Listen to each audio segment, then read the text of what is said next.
Morning to one and all. तो आज discuss करते हैं कि सीडीएस का पेपर कैसे क्लियर करें। बहुत इंपॉर्टेंट है कि एक स्ट्रैटेजी होना जो हमारे को हेल्प करेगी सीडीएस का एग्ज़ाम क्लियर करने के लिए। तो अब डिस्कस करते हैं कि वो स्ट्रैटेजी कहाँ से लाएं और होनी क्या चाहिए। तो स्टार्ट करते हैं कि पहले एग्ज़ाम पैटर्न देखते हैं। एग्ज़ाम पैटर्न के बाद फिर हम देखना स्टार्ट करेंगे सीडीएस एग्ज़ाम में हमें तैयारी कैसे करनी चाहिए। तो एग्ज़ाम पैटर्न जो है, दो एकेडमीज़ है basically. One is OTA, one is the permanent commission academies. उसमें IMA, then air force academy and Indian naval academy, ये तीन एकेडमीज आती हैं।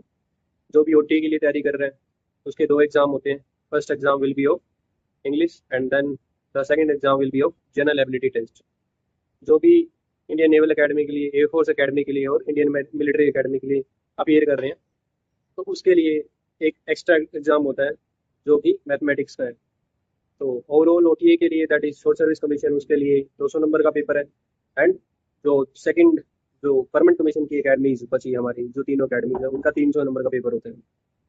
अब कट ऑफ की बात कर लेते हैं। कट ऑफ जो होती है, बेसिक कट ऑफ जाती है ओटीए में। पहले ट्रेंड था कि 104 और 105 आउट ऑफ 200, पर अभी के एग्जाम के पैटर्न को देखते हुए कट ऑफ जो जाती है 84 टू 95। इतनी वेरी करती है क्योंकि लिटिल बिट डिफिकल्टी रेज करती है यूपीएससी ने। कभी इंग्लिश के सेक्शन में कर देते हैं और कभी जनरल एबिलिटी टेस्ट में कर देते हैं, that is your CAT exam, GAT section. तो ये तो होगी ऊपर मोटा मोटा हमने बात करी कौन सी एकेडमीज है, उसके बाद कौन सा कितनी कितनी कट ऑफ जाती है। अब बात करते हैं कि हमें सोर्स पढ़ना क्या चाहिए, सोर्स क्या होना चाहिए। सोर्स जो है, पहले तो बात करेंगे इंग्लिश का। इंग्लिश का क्या सोर्स करें। इंग्लिश में जो है हमारे तीन सेक्शन होते हैं, vocabulary, comprehension and then after grammar section. ये तीन सेक्शन होते हैं। अभी के एग्जाम पैटर्न की बात करूँ तो अभी के एग्जाम पैटर्न में जो वोकैबुलरी वाला सेक्शन है वो हाईली वेटेज सेक्शन है, जिसमें से मोस्टली क्वेश्चन पूछे जाते हैं। वेर इन वोकैबुलरी, जो ग्रामर वाला सेक्शन है उसमें से लिमिटेड क्वेश्चन आ रहे हैं। एंड कॉम्प्रीहेंशन भी हमने देखा है कि एक कॉम्प्रीहेंशन आए, या कॉम्प्रीहेंशन आता है तो क्लोज टेस्ट नहीं आता, कभी क्लोज टेस्ट आता है तो कॉम्प्रीहेंशन नहीं आता। तो हमें मेजर फोकस भी अभी के पेपर के पैटर्न के देखते हुए वोकैबुलरी तो अच्छी करनी है, पर ऐसा नहीं कि हमें वो वाला सेक्शन भी छोड़ना है। तो पहले बात करते हैं इंग्लिश का ग्रामर सेक्शन। इंग्लिश के ग्रामर सेक्शन के लिए जो है रानी मैम की वीडियोस, रानी मैम जो पढ़ाते हैं यूसी लाइव पे, तो that is the sufficient content. अगर किसी ने थोरोली कवर करा है, थोरोली वीडियोस देखी है, लिमिटेड कंटेंट पढ़ाते हैं मैम, और उनको फॉलो करके मेरे को नहीं लगता फिर कोई भी क्वेश्चन आप अटेम्प्ट नहीं कर सकते। प्रॉपरली उनको जो भी उन्होंने पढ़ाया है उनको फॉलो करो, के लिए भी नोट्स बनाओ एंड देन यूसी लाइव, जो कि ईरानी मैम का ही प्लेटफॉर्म है, वहाँ पर समुंदर मंथन नाम से एक सीरीज है मैम की, वो पूरी कंप्लीट कर लो और keep on revising, practising as much as you can. और उसके बाहर से आई डोंट थिंक कुछ आने वाला है। पूरी शिद्दत से तैयारी करो वहाँ से। Then after for the comprehension part के लिए directly start reading the English newspaper, specially the which I use to follow, that is Indian Express. Indian Express जो है न्यूज़पेपर फॉलो करना स्टार्ट कर दो। और उससे बेनिफिट क्या होगा कि अपनी कॉम्प्रिहेंशन स्किल भी बढ़ रही है, वोकैबुलरी भी बढ़ रही है, कहीं ना कहीं अपनी एनालिटिकल स्किल भी इंक्रीज हो रही है। तो ये मोटा मोटा इंग्लिश का सोर्स हो गया कहाँ से अपने को तैयार करना है। और अपने को अभी 4 महीने बचे हैं, सितंबर में अपना एग्जाम है सीडीएस एंड एनडीए। 13 सितंबर 2026 का वो एग्जाम है। तो उससे पहले हमें ये सारा कंप्लीट करके मॉक टेस्ट लगाने, अगस्त के मिड तक हमारा सिलेबस कंप्लीट हो जाना चाहिए। और जो भी लास्ट के 15 टू 20 डेज बचे उसमें मैक्सिमम मॉक टेस्ट अटेम्प्ट करने, और हमें अपनी वीकनेस को एनालाइज करना है कि कहाँ भी वीक सेक्शन है उसको और मेहनत करनी है, वहाँ उस वाले सेक्शन में और इम्प्रूव करना है। अब बात करते हैं दूसरा सेक्शन जो कि बहुत इंपॉर्टेंट है, जनरल एबिलिटी टेस्ट। सबसे वीक पार्ट होता है कैंडिडेट का जनरल एबिलिटी टेस्ट, क्योंकि it is a ocean, you can dive as much as you can and lot of information is there. So sufficient information required है इस paper को clear करने के लिए। हमें पता है कि सीडीएस के जो एस्पिरेंट है उनकी बेसिकली जो जनरल एबिलिटी वाला सेक्शन है वो बहुत वीक रहता है। 100 में से 20 लाना भी एक महाभारत है जनरल एबिलिटी में। तो करते हैं स्लाइसिंग, करते हैं सेक्शन ये कैसे कैसे हम अटेम्प्ट कर सकते हैं।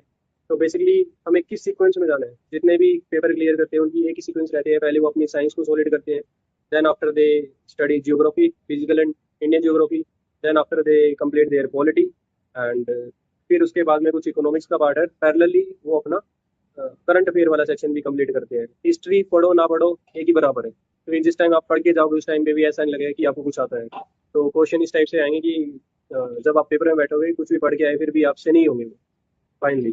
तो हिस्ट्री पढ़ने में कोई लॉजिक है नहीं, बट बेसिक अगर हिस्ट्री के बारे में पता हो कि मॉडर्न हिस्ट्री का कंसेप्ट पता हो कि क्या क्या है, या फिर सिलेक्टिव चैप्टर्स है, जैसे कि विजयनगर एम्पायर हो गया, देन आफ्टर ट्रेवलर्स वाला टॉपिक है, मॉडर्न हिस्ट्री में गांधी वाला एरा देख सकते हैं, Gandhian era, modernist and extremist वाला पार्ट देख सकते हैं।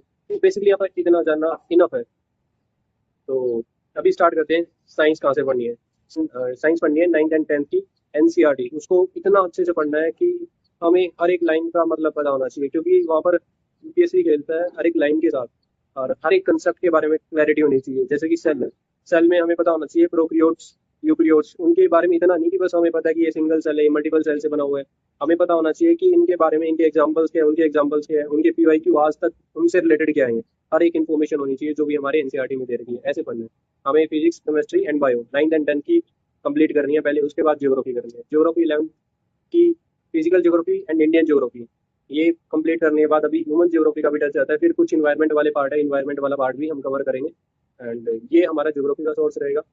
उसके बाद आते हैं पॉलिटी। पॉलिटी में सिलेक्टिव टॉपिक्स है लक्ष्मीकांत के, मैं बता दूं आपको कौन से कौन से। फिर उसके बाद में जैसे ये हमारा कंप्लीट हो जाए, उसके बाद हमें इकोनॉमिक्स कवर करनी है। इकोनॉमिक्स में भी सारे चैप्टर नहीं करने हैं, इकोनॉमिक्स में कुछ सिलेक्टिव टॉपिक्स करने हैं। बेसिक अंडरस्टैंडिंग होनी चाहिए, जैसे मनी एंड बैंकिंग वाला एक चैप्टर है वो करना है, एंड थोड़े और टॉपिक्स है वो अपने को करने हैं। इकोनॉमिक्स में भी अपने को एनसीईआरटी पे रिलाई करना है 11th and 12th की। जैसे ही अपना ये सिलेबस कंप्लीट हो जाए, फिर अपने को साथ में करंट अफेयर चलते हैं। करंट अफेयर आप या तो डिजायर टू लर्न का फॉलो कर सकते हो, या फिर आप सीरियस जर्नी का फॉलो कर सकते हो। मंथली करंट अफेयर वीडियोज आती है उनकी, एंड उनको मैक्सिमम रिवाइज करो। या फिर इंडियन एक्सप्रेस जो है ना, मतलब कि न्यूज़पेपर करंट अफेयर्स के लिए फॉलो मत करो। मेरा मानना ये है कि अगर न्यूज़पेपर आप करंट अफेयर के लिए फॉलो कर रहे हो, कहीं ना कहीं अपना कुछ ऐसा पोर्शन होता है वो रुक छूट जाएगा। एंड न्यूज़पेपर को यूज करो अपनी एनालिटिकल स्किल बढ़ाने के लिए। कुछ ऐसी पर्टिकुलर नॉलेज आए, कुछ ऐसा पर्टिकुलर न्यूज़ है, उसको डेप्थ में जाके जानने की कोशिश करो उसको, और उसको इस तरीके से ना पढ़ो कि आपके क्वेश्चन आए वहां से, आए तो वेल एंड गुड है, ना आए तो भी अपने को एसएसबी के लिए अपना कहीं ना कहीं तैयार हो रहा है। हम न्यूज़पेपर पढ़ रहे हैं तो, क्योंकि अपने को जीडी में हेल्प करेगा बोलने के लिए, एंड और भी काफ़ी चीज़ें जहाँ पर हेल्प करेगा। लेक्चरेट वगैरह हो गए, इंटरव्यू में जो भी जियोपॉलिटिकल रिलेटेड क्वेश्चन होंगे उसको you will be able to tackle with those questions easily. तो बहुत जरूरी है न्यूज़पेपर पढ़ना, और पढ़ना ही चाहिए। रीडिंग स्किल्स अच्छी हुई, कॉम्प्रिहेंशन मैथमेटिक्स की बात कर लेते हैं। जो पीसी में आते हैं, पैरामिड कमीशन की जितनी भी 3 अकेडमीज है उनकी बात करते हैं। उनमें जो है 3 अकेडमी, जैसे IMA, INA and air force academy, उनमें एक और सेक्शन पार्ट इंक्लूड होता है, that is of mathematics. And 300 का पेपर होगा, क्योंकि 200 of OTA plus 100 of mathematics, तो 300 का टोटल पेपर है। उसमें से कट ऑफ जो है 130 to 140 कट ऑफ जाती है टोटल, एंड 130 मैक्सिमम बता दी। अभी जो कट ऑफ जाती है 120 के राउंड ही रहती है, 120 के राउंड रहती है कट ऑफ। तो मतलब बहुत आसान है क्लियर करना पेपर। तो अभी मैथमेटिक्स में 2 सेक्शन होते हैं, एक अर्थमेटिक है, एक एडवांस है। अर्थमेटिक जो सेक्शन है वो अपने को बाद में करना है, पहले हमें एडवांस करना है। एडवांस में ज्योमेट्री हो गया, then after 2D 3D, and फिर statistics, statistic not probability, and फिर हम करेंगे इसके बाद में lines and angle, coordinate geometry. फिर इनके बाद नंबर सिस्टम पे आएंगे। फिर अर्थमेटिक में कौन से जो इंपॉर्टेंट चैप्टर है, जैसे एवरेज हो गया, टीएसडी हो गया, train speed and distance, time and work, pipe and system. ये कुछ इंपॉर्टेंट टॉपिक्स है जो हमें कवर करने हैं। सारा अर्थमेटिक नहीं कवर करना है। अगर आपको सीडीएस के लिए प्रिपेयर करना है थोरोली, तो हमें सारे टॉपिक कवर करने की कोई जरूरत नहीं है, अगर एक एम है सीडीएस क्लियर करने का। तो अब आगे डिस्कस करते हैं कि कितना टफ है पेपर क्लियर करना। टफ है अगर आप मेहनत नहीं करोगे, टफ है अगर आप कंसिस्टेंसी नहीं रखोगे, टफ है अगर आपका बिलीफ सिस्टम वीक है।